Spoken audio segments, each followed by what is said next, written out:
될 것 같고요. 비유동 자산에는 뭐가 있냐면은 맨 처음에 이제 보면은 투자 자산이 있겠죠. 투자 자산이 있고요. 그 다음에 유형 자산이 있고 무형 자산이 있어요. 그 다음에 기타 자산이 있어요. 요게 이제 비유동 자산이거든요. 투자 자산은 뭐예요? 어디에 투자한 거예요. 주로 이제 장기금융 상품 같은 경우인데 종신보험 가입하잖아요. 법인 대표님이. 그거는 어디로 들어갈까요? 종신보험 가입하면 투자자산에, 이게 투자자산의 대표적인 게 장기금융 상품이거든요. 야, 경영인정기보험이 있어요. 경영인정기보험은 보험업법상으로는 보장성 보험이죠. 종신보험은요? 보장성 보험이죠. 야, 세법상으로는, 세무상으로는 종신보험은 뭡니까? 보장성 보험인가요? 세법상은 종신보험은 저축성 보험이에요. 소속이, 신분이. 경영인정기보험은 보장성 보험. 그러니까 보험업법상, 그러니까 굳이 이제 보험업법을, 그러니까 보험업에서 보는 보장성 보험. 그 다음에 세법상으로도 보장성 보험으로 인정되는 거는 경영인정기보험밖에 없다고 보시면 돼요. 우리가 판매하는 상품 중에는. 그러니까 종신보험은 저축성 보험이에요. 그래서 저축성 보험 중에 종신보험 해지환급금이 있잖아요. 점점 늘어나잖아요. 이제 저해지환급은 이제 조금 다른 얘기니까 어찌됐든 그건 논외로 하고, 그래서 이제 보장 부분은 비용으로 떨구고 적립 부분은 여기다 집어넣는 거잖아요. 그래서 비유동 자산에 장기금융 상품에 이게 들어가 있어. 그러면은 이 회사는 뭔가 컨설팅 받아서 대표가 종신보험을 좀 가입했구나, 또는 저축성 보험을 좀 가입했구나를 여러분들이 보실 수 있어요. 그리고 종신보험인지 저축성 보험인지도 조금 세밀하게 보면 보일 수 있는데 3개년이 나오잖아요. 3개년이 나오는데 갑자기 이게 금액이 쑥쑥쑥쑥 늘어난다. 그러면 저축성 보험일 가능성이 높죠. 보험이라고 가정을 하면. 근데 종신보험 같은 경우는 가입하고 쑥쑥쑥 늘어나지 않잖아요. 그쵸? 이제 물론 이제 그런 전에는 없었는데 올해 조금 잡혔어. 근데 갑자기 예를 들어서 보험을 가입했다는데 갑자기 올해 1억이 잡혔어. 종신보험으로 1억 잡히려면 얼마를 가입해야 되죠? 쉽지 않잖아요. 그래서 이거는 뭐 종신보험이 아니거나 아니면은 저축성 보험 형태로 가입했나, 이런 것들 여러분이 좀 유추하실 수 있는데, 보험 가입한 건 이 투자 상품의 장기금융 상품으로 들어간다라고 보시면 되고, 이제 그 회사의 이제 유형 자산에는 뭐가 있어요? 대표적인 게 토지, 그쵸? 건물, 그 다음에 기계장치, 이런 것들이 유형 자산에 속하겠죠. 토지, 건물, 기계장치들이 유형 자산에 속할 거고요. 무형 자산에는 대표적인 게 뭐냐면은, 무형 자산에는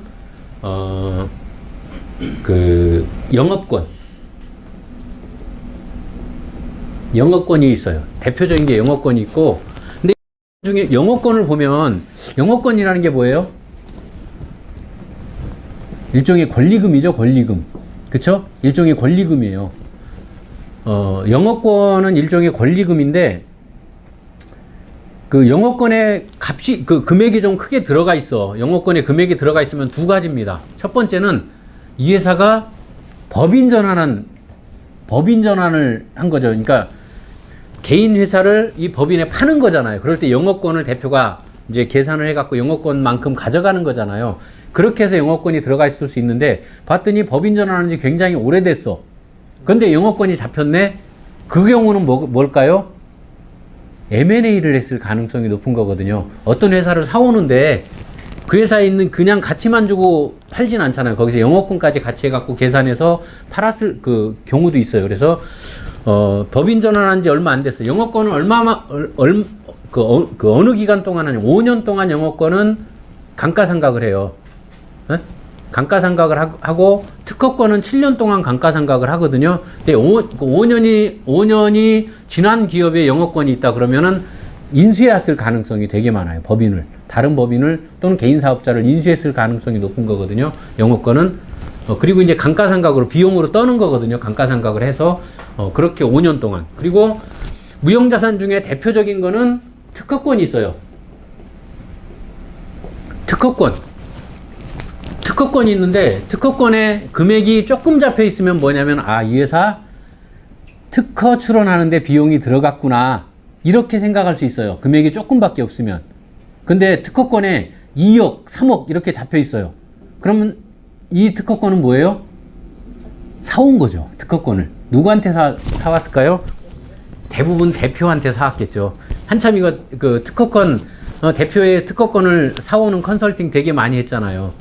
대표한테 사온 거. 그래서 예전에 3억 이상 넘어가면 전수조사 나가고 막 한참 시끄러웠는데 특허권을 가지고 이제 법인의 이익잉여금을 개인화하는 방법들, 법인의 자산을 개인화하는 거 지금도 유효한데 항상 우리는 어디서 문제가 생기냐면요.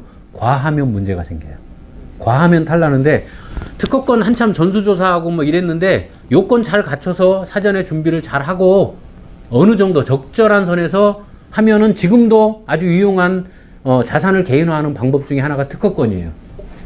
그래서 특허권. 근데 지금 이제 이 회사 같은 경우는 제가 설명드릴 회사는 6억이 잡혔는데 뭐가 잡혔냐면은요. 무형자산에 6억이 잡혔거든요. 근데 특허권이 아니라 여기는 개발비가 6억 원이 넘게 잡혔어요. 왜 개발비가 6억 원이 자산에 잡혀 있을까요? 네, 바이오인데 왜 자산에 개발비가 잡혀 있을까? 왜 개발비가 6억이나 자산에 잡혀 있을까요? 네, 통상적으로 이 회계 처리를 할 때 개발비 있잖아요. 우리가 회사가 지금 이걸 개발하고 있어요. 개발하는데 개발 중인 거는 금액을 다 자산으로 쌓아놔요. 그리고 개발이 완료가 되면 영업권처럼 감가상각을 하는 거예요. 개발이 완료가 되면 비용으로 떨구기 시작하는 거거든요. 그래서 6억 원 정도 개발비로 이렇게 잡혀 있다 그러면 여기는 지금 아직도 개발을 하고 있구나. 개발이 안 끝났구나. 물론 이제 개발이 끝났는데 감가상각 중일 수도 있겠죠. 그렇죠? 그래서 여기는 지금 특이하게 무형자산으로 6억 넘게 잡혀 있거든요. 이 회사는. 내용을 보시면 개발비로 잡혀 있어요. 개발비. 그래서 무형자산에는 이런 것들이 들어가 있다. 어려울 거 하나도 없거든요. 요 개념만 여러분들이 이해하고 계시면 돼요. 기타자산, 기타자산. 여기에는 이런 것도 들어가겠죠. 보증금. 내가 우리 건물을 임대를 받아서 들어가 있어요. 이런 거 보증금 같은 경우는 이제 그것도 비유동 자산이잖아요. 보증금이 투자 자산은 아니지 않습니까? 이런 것들, 대표적인 게 보증금이거든요. 보증금 같은 경우, 이런 것들이, 비유동 자산이다. 이게 자산 구조가 이거예요. 요 항목들이 세분화돼서 길게 나타날 뿐이지, 요것만 이해하시면은 재무상태표의 자산 항목들 여러분들 요 개념만 이해하고 있으면은 어려울 거 한 개도 없어요. 요 개념만 이해하고 계시면. 그 다음에 부채는 요거에 이제 유동부채 같은 경우는 뭐냐, 단기 차입금이 또 있을 수 있죠. 단기 차입금. 이 단기 차입금은 대표한테 빌려온 선수금일 수도 있고요. 계정을 다 똑같이 획일적으로 하는 거 아니니까 어떤 데는 대표한테 빌려온 그 돈을 선수금으로 잡아놓은 데도 있고 단기 차입금으로 잡아놓은 데도 있고 그래요. 그러니까 그건 그 회사마다 다르거든요. 그리고 은행에서 빌려온 돈, 어디서 빌려온 돈은 단기 차입금에 들어갈 거고요. 비유동 자산은, 비유동 부채는 대부분 뭘까요? 장기 차입금이겠죠. 기보나 신보, 중진공 이런 데서 빌려온 돈은 다 장기 차입금, 비유동 부채에 들어간다고 보시면 됩니다. 그러니까 부채는 오히려 좀 더 수월해요. 이 개수가 몇 개 안 되니까. 그러면 자산과 부채 충분히 이해하셨죠? 그쵸? 어렵지 않죠? 그 다음에 자본에 보면은요, 뭐가 있냐면 자본금이라는 게 있어요. 여러분들이 기억하셔야 될 주요 항목들만 설명드리는 거니까, 자본금 보면은 이제 보통주 자본금, 우선주 자본금. 보통주와 우선주의 차이는 아시죠? 우선주는 배당 우선권을 갖고 있는 거고요. 청산할 때도 앞줄에 설 수 있는 게 우선주잖아요. 대신 의결권이 없어요. 하여튼 그래서 이제 자본금은 보통주. 근데 이제 우선주를 여러분들이 컨설팅하는 회사들 중에 우선주가 있는 회사는 거의 없다고 보시면 돼요. 그래서 보통주 자본금 본전이에요. 이건 본전. 처음에 법인을 시작할 때 가지고 간 본전이고, 이 자본금 밑에 이제 뭐가 있냐면 이익잉여금이라는 게 있어요. 자본 항목 밑에 이익잉여금이라는 게 있는데, 재무상태표는 1년짜리인가요? 1년 동안만 만들어지는 게 아니고 회사가 설립이 되고 기수가 계속 넘어가잖아요. 기수가 계속 넘어가면서 누적된 거예요. 누적된 게 재무상태표라고 보시면 돼요. 근데 뒤에서 할 그 손익계산서는 1년짜리라고 보시면 돼요. 1년 단위로 내가 이익을 얻었나 손해를 봤나. 그래서 손익계산서로 계산을 했더니 매출이 얼마 있고 그 중에서 비용 나간 거 다 계산했더니 올해 5억이 남았네. 그럼 그게 어디로 들어가는 거예요? 여기 이익잉여금으로 쌓이는 거예요. 계속해서 누적으로 이익잉여금이 쌓이는 거거든요. 이게 이제 이익잉여금인데 여기에 이제 여러분들 이익잉여금과 관련돼서 이제 대표가 회사를 왜 합니까? 회사를 하는 이유가 뭐예요? 돈 벌려고. 돈을 어떻게 벌어요, 대표가? 법인으로 대표가 돈 벌 수 있는 방법은 뭐예요? 급여를 많이 가져가거나, 에? 배당을 많이 가져가거나, 그쵸? 에? 그 다음에 또는 뭐 예를 들어서 다 여러 가지 방법들, 자기주식 취득이나 이런 것들이 있는데, 급여, 상여, 퇴직금, 대표가 공식적으로 가져갈 수 있는 방법은, 일반적인 방법은 그거밖에 없어요. 그러면 이익잉여금이 잔뜩 쌓여 있으면 이거 대표 가져가야 되잖아요. 가져가고 싶잖아요. 그럼 뭘 합니까? 배당을 해요. 배당은 통상적으로 이제 주주총회를 이제 결산하고 이제 주주총회를 하면은 이제 그때 이제 배당 결의를 하는 거거든요. 그게 이제 정기배당이에요. 그리고 이제 이사회 또는 주주총회에서 의결을 해갖고 1년에 한 번 정도는 중간배당을 자기들이 원하는 때 배당을 할 수 있어요. 그걸 중간배당이라고 그러거든요. 이 배당을 하게 되면 배당할 때 요 밑에 뭐가 있냐면은 이익준비금이라는 게 있어요. 이익준비금이라는 게 뭐냐면 배당을 예를 들어 1억을 배당을 했어요. 배당을 했으면 그 회사가 그 배당 금액의 10%를 이익준비금으로 쌓아야 돼요.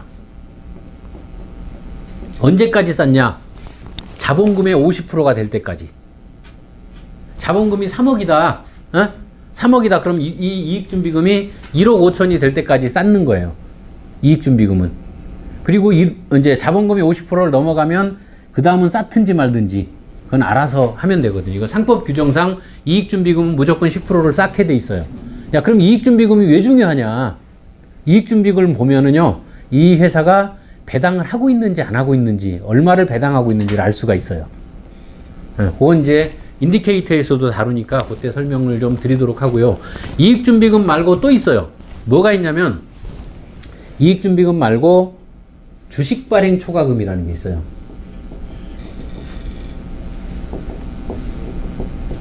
주식발행 초과금이라는 게 있는데 줄여서 주발초라고 그러거든요.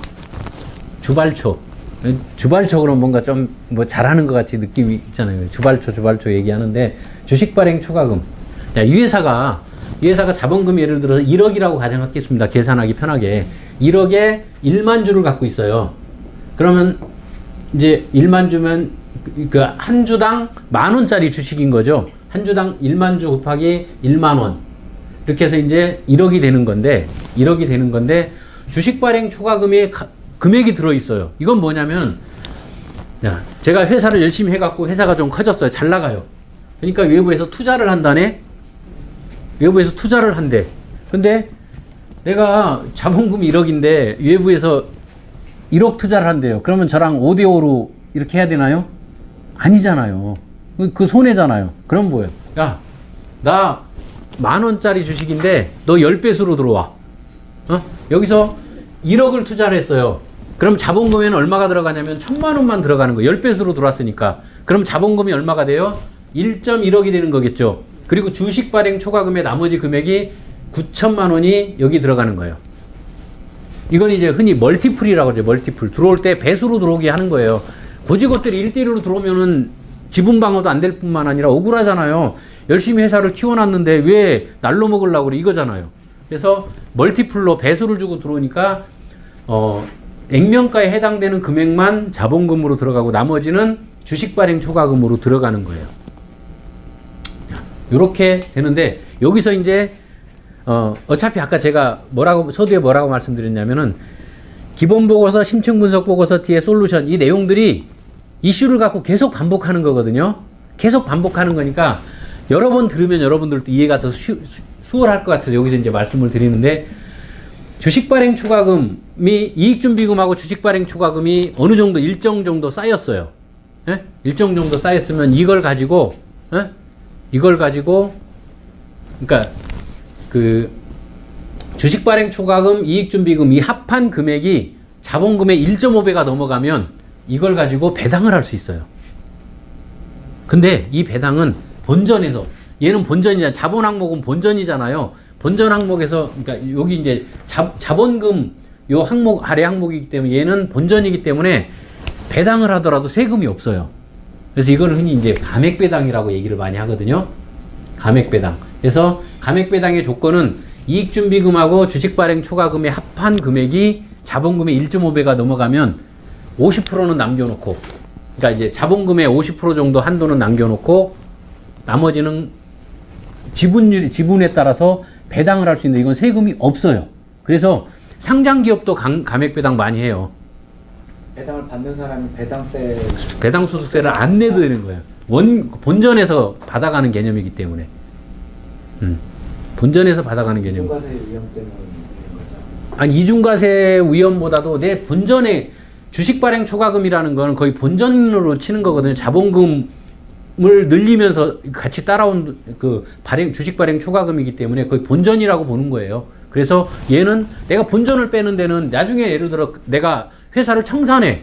회사를 청산할 때 자본금 1억을 빼가더라도 얘는 세금이 안 나오는 거랑 동일한 이치거든요. 그래서 이제 뒤에서 한번 다시 설명할 거예요. 감액배당이라는 방법이 이익준비금과 주식발행 초과금을 이용해서 이렇게 활용할 수 있고요. 이거를 적극적으로 활용하는 사람은 어떻게 활용하겠습니까? 아들 회사에 주식발행 주발초를 태워갖고 투자를 하겠죠. 그러면은 거의 그 아들이 한 95% 지분을 갖고 있고 자기 한 5% 지분이에요. 그럼 주발초 넘어간 돈으로 배당을 하는 거죠. 자식한테 세금을 안 내고 배당을 하는 이런 방법들이 있어요. 예, 이게 이제 감액배당이라는 건데 정식 명칭은 아니고요.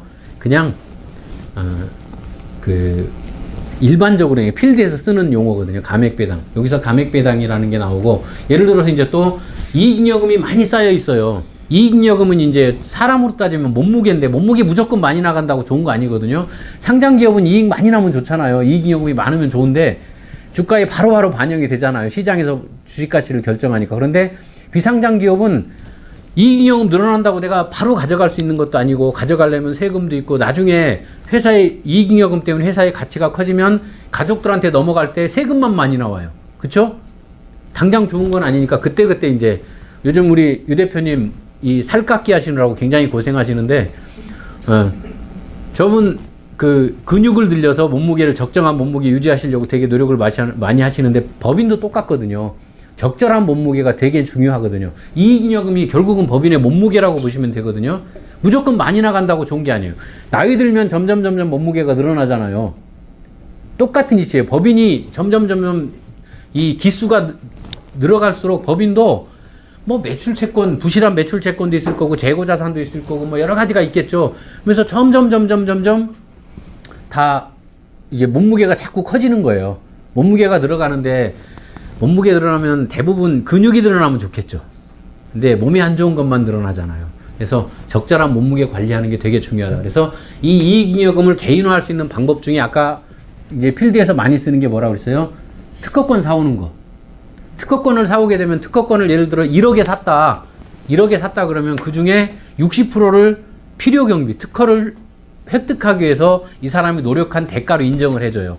그러면 나머지 40%에 대해서만 세금을 매기는데 얼마를 매기냐? 기타 소득으로 20%, 지방소득세까지 하면 22%를 매기는데, 계산하기 편하게 특허권을 취득한 금액의 8.8%를 일반적으로 계산하거든요. 그러니까 세금이 싼 거잖아요. 물론 거기서 끝나진 않아요. 종합소득세를 또 내기는 해야 되는데, 법인 대표가 이 이익잉여금을 개인화할 때 가장 먼저 고민하는 게 뭐냐면은 어떤 게 세금이 적게 나오냐거든요. 어떤 게 싸게 먹힐까? 내가 어떻게 하면 싸게 법인의 자산을 내가 가지고 올까를 고민하는데, 그 중에 하나로 특허권을 사용하기도 하고, 또는 이제 자기 주식을 사오는 경우도 있죠. 자기 주식. 법인 대표의 주식을 회사에 사게 하는 거예요. 그래서 그 돈을 법인 대표는 어떻게 회사에 내 주식을 파는 거잖아요. 회사에 내 주식을 팔았으니까 옛날에 액면가 10,000원짜리인데 지금은 뭐 50만 원 해요. 그럼 팔면은 대표 입장에서는 이 주식을 팔았으니까 세금이 발생하잖아요. 옛날에는 주식을 넘길 때 양도소득세가 10%밖에 안 될 때는 이것도 많이 했다고 그러더라고요. 근데 요즘은 이제 20%거든요. 20%, 25%예요. 그래갖고 요즘은 세금이 높으니까 이걸 잘 안 하는데 2018년도 이제 이후에는 20%, 25%로 3억 기준으로 올라가서 잘 안 했는데 얼마 전에 한참 이게 바람이 불었죠. 어떻게 하냐면은 이거를 배우자한테 6억 증여공제 한도까지 배우자한테 토스했다가 배우자가 팔게 하는 거예요. 그럼 배우자 입장에서는 어떻게 합니까? 양도 차익이 발생 안 한 거잖아요. 그 양도 차익이 발생 안 하니까 배우자는 세금 없이 그냥 가져갈 수 있는 거잖아요. 이런 그 신박한 방법을 또 누가 개발을 해내서 이 아이디어를 생각해내서 한참 이거 필드에 돌다가 이게 불법이니 합법이니 뭐 이거 세무서에서 인정 이런 얘기들 많이 나왔었는데 요즘은 절차를 잘 준수하면 인정해주는 트렌드예요. 그래서 이것도 잘 활용할 필요가 있다. 그런 이제 이익을 개인화하는 방법. 요게 이제 이게 재무상태표예요. 전혀 어렵지 않죠. 물론 여러분 그 재무상태표에는 이제 이익준비금이나 주발초는 여기 표시는 안 해놨는데 그 정보를 등록할 때 이익준비금이나 주발초도 시스템 안에는 다 내용이 저장되게끔 저희가 만들어놔서 이렇게 돼 있는데 별로 안 어렵잖아요. 그쵸? 그러면 이제 이 회사 걸 한번 보도록 하겠습니다. 시간이 특허 하나만. 네. 대표가 개인적으로 갖고 있는 특허를 법인에 팔아갖고 돈을 받는다는 얘기이신가요? 그렇죠. 그런데 이제 예를 들어 이런 경우가 있어요. 제일 많이 걸렸던 이유가 뭐냐면은 특허를 출원했는데 법인 돈으로 특허 출원했네. 명의는 개인인데. 이거 인정해 줄까요? 명의는 개인인데. 명의는 대표 앞으로 돼 있는데 특허 출원비는 법인 돈에서 나갔어. 안 되잖아요. 또 회사 메일로 업무 시간에 별리사랑 내용들을 주고 받았어. 이거 될까요? 인정 안 해줘요. 그래서 이제 그거 이제 잘 메이크업을 해야 돼요. 그 방법을 쓰려면 업무 외의 시간에 개인 메일로 별리사랑 이 주고받은 기록들, 이런 것들을 다 알리바이를 만들어 놔야 돼. 이걸 방법을 쓰시려면. 그런 부분들 좀 조심해야 된다. 거기서 다 걸린 거예요. 절차상의 문제가 있는. 절차상 하자. 내용상, 뭐 특허의 내용을 이 사람들이 금액이 뭐 예를 들어 특허를 감정평가를 받아서 하잖아요. 금액에 대해서 문제 삼기는 좀 애매하긴 하거든요. 근데 이제 그런 과정들, 특허를 출원하는 절차상 이게 제대로 출원한 거 맞아? 이런 것들 때문에 이제 문제가 되는데, 시간이 벌써 이렇게 갔네? 그러니까 이제 재무상태표는 여러분들이 그냥 쉽게 그렇게 이해를 하시면 되고요. 그럼 재무상태표 실제 내용을 보면서 한번 설명드리겠습니다.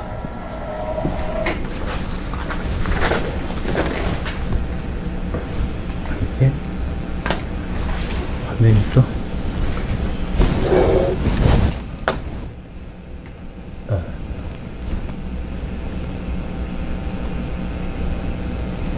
자, 이 회사 거 쭉 보면은 이제 그 개념 이해하고 이 회사의 재무상태표를 보면 이제 이해가 훨씬 쉬울 거예요. 유동자산이 여기서 보시면 이게 뭐예요 하시는 분들이 있는데, 유동자산 밑에 이렇게 한 칸씩 이렇게 탭으로 밀고 이렇게 표현하거든요. 그래서 처음 보시는 분들은 여기 헷갈리실 때가 있을 건데, 그거 그냥 하위 개념이다. 줄이 같잖아요. 그렇게 보시면 되거든요. 그래서 이 회사는 유동자산이 지금 40억이에요. 40억 중에 당좌자산이 32억, 그 중에 현금이 5억 있고, 단기예금이 3억 있고, 지금 여기 보니까 뭐 단기 금융상품에 뭐 3억 2천에서 3억 크게 변동이 없고요. 매출 채권이 보니까 14억, 13억, 12억 정도 있는데, 여기 디테일하게 크레타 보면 이제 뭐 매출 채권 저거 감가상각한 거, 그러니까 대손 처리한다고, 대손상각이라고 그러거든요. 그냥 손실로 떨어버리고 마는 거예요. 대손상각도 하기도 하고 그러는데, 이렇게 하고 이제 단기 대응 가지급금이죠. 7억 5천이 있고, 그 다음에 재고자산이 있고, 요게 이제 유동자산의 내용이고, 비유동자산은 투자자산이 지금 3억 3천, 4억, 4억 6천 계속 늘어나고 있네요. 뭔가 했겠죠? 보험가입한 겁니다, 이거. 요게 저희 그 천도성 단장, 저희 이제 우리 대표님이죠. 천도성 대표님 고객사예요. 그래서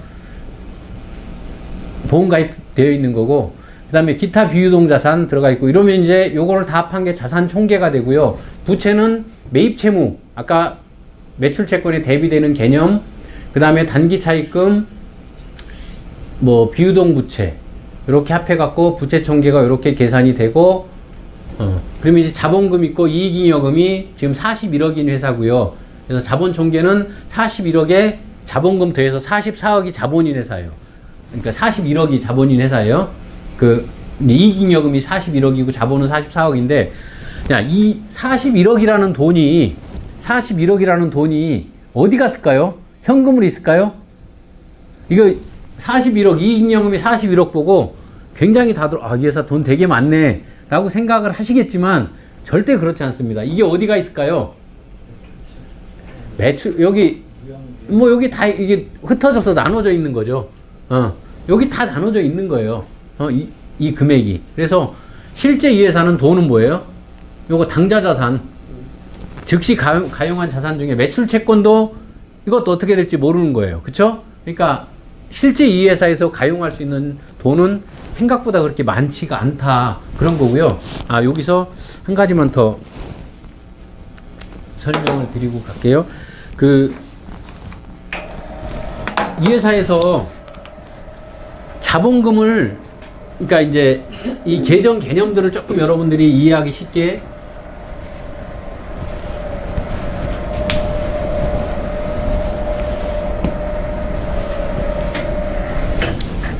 이 회사가 지금 자본금이 1억이에요. 자본금이 1억인 회사예요. 1억을 가지고 법인을 설립했어요. 그럼 이 1억이 어디 있을까요? 맨 처음에는 당좌 자산에 있겠죠. 그렇죠? 1억이에요. 그래서 항상 얘 빼기 얘는 얘가 맞아요. 근데 이 1억 중에 보증금으로 2천만 원을 썼어요. 그럼 여기 들어가겠죠? 2천이 들어가 있어요. 보증금으로. 그럼 여기는 자본금은 그대로 1억이고 당좌 자산이 1억이 아니라 8천이 되겠죠. 8천이 되고 이걸 빼서 보증금으로 나갔으니까. 그쵸?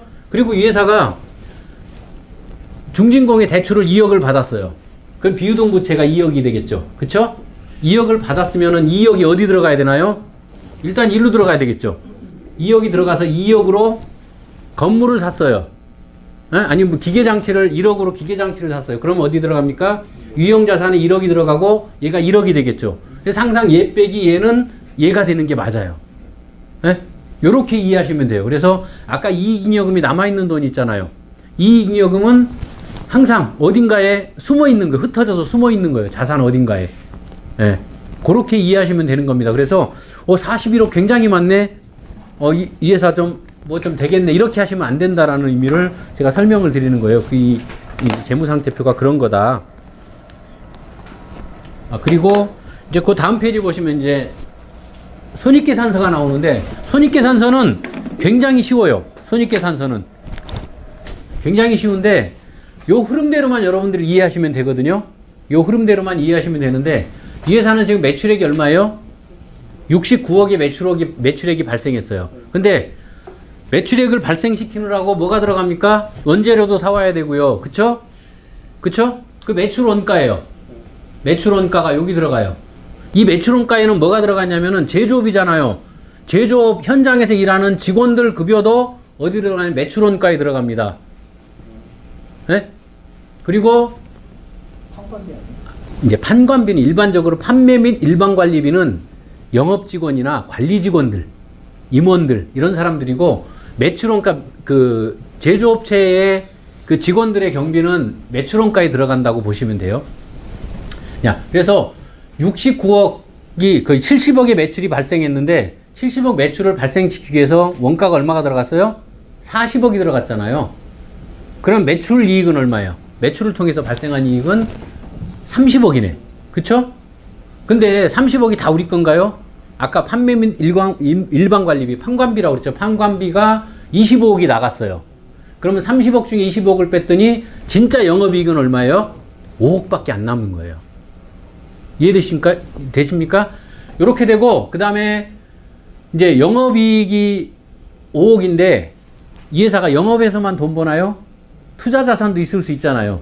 거기서 뭐가 수익이 더 생겼을 수 있잖아요. 그쵸? 이게 이제 그래서 영업 외 수익이 발생하는 거고요. 수익만 있나요? 대출금도 갚아야 되잖아요. 이런 것처럼 나가는데 영업 외에 비용들이 또 나갑니다. 그쵸?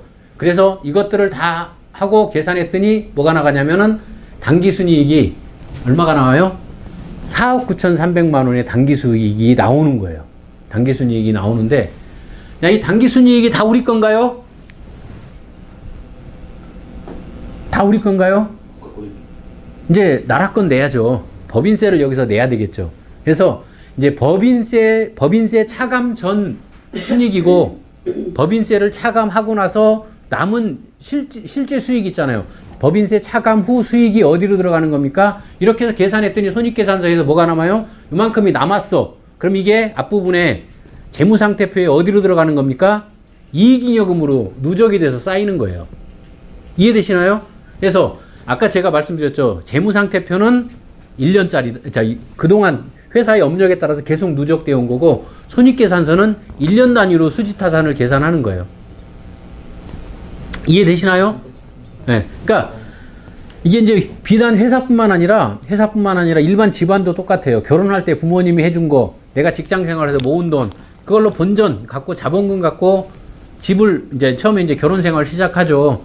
그러면 이제 그 자본금을 갖고 뭐 아파트를 살 수도 있고, 또는 뭐 전세 자금으로 쓸 수도 있고, 또 대출도 받고, 이렇게 해서 가는데 하다 보면은 집에 있는 살림들이 하나씩 늘어나잖아요. 재고자산들이잖아요. 재고자산들. 예? 그런 것들이 늘어나는데, 또 가계부를 써보니까 올해 한 해 내가 연봉을 얼마 받았고, 애들 학비로 얼마 쓰고, 뭐 생활비로 얼마 쓰고 다 했더니 올해 1,000만 원이 남았네? 그러면 그 돈을 갖다 어디로 집어넣습니까? 은행에 집어넣든지 어디다 하겠죠? 여러분들 입장에서는 보험에 집어넣는 게 가장 좋겠죠? 집어넣으면 이제 그게 이제 금융상품으로, 단기든 장기든 금융상품으로 들어가는 거고요. 그러니까 일반 가정도 동일한 이치라고 보시면 돼요. 요거는 손익계산서는 1년 단위의 가계부라고 보시면 됩니다. 1년 단위의 가계부고, 이제 재무상태표는 전체 누적이라고 보시면 됩니다. 요거고.